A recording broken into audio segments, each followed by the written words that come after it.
Have you ever wondered to what extent the military has influenced the political landscape of Zimbabwe?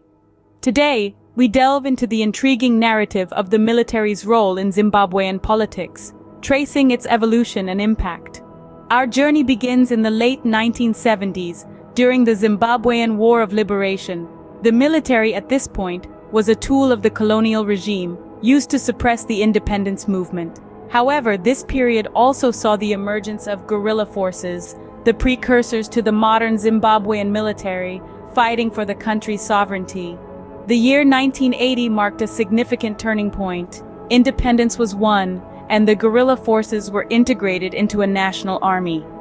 This new military played a crucial role in maintaining internal peace and security, particularly during the Gukurahundi in the early 1980s, a period fraught with conflict and violence. Fast forward to the turn of the millennium, the military's role in politics became increasingly evident. The controversial land reform program, where farms owned by white Zimbabweans were seized and redistributed, saw the military acting as both implementer and beneficiary. This was a clear departure from their traditional role, marking a shift towards a more politically active military.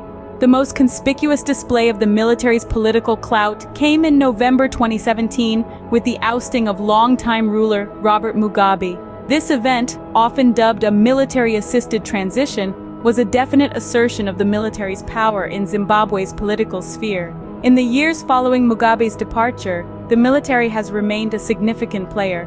President Mnangagwa, a former military man himself, has had to negotiate the delicate balance of power, with the military presenting a considerable challenge to his leadership.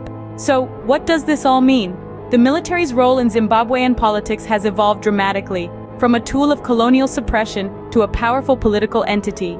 This shift is not just a historical footnote, but a living, breathing reality impacting Zimbabwe today. To summarize, we've traced the military's journey through Zimbabwe's political history, from the War of Liberation to the present day.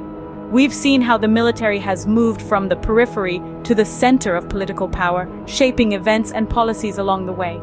And we've noted that the military remains a potent force, presenting a significant challenge to political leadership.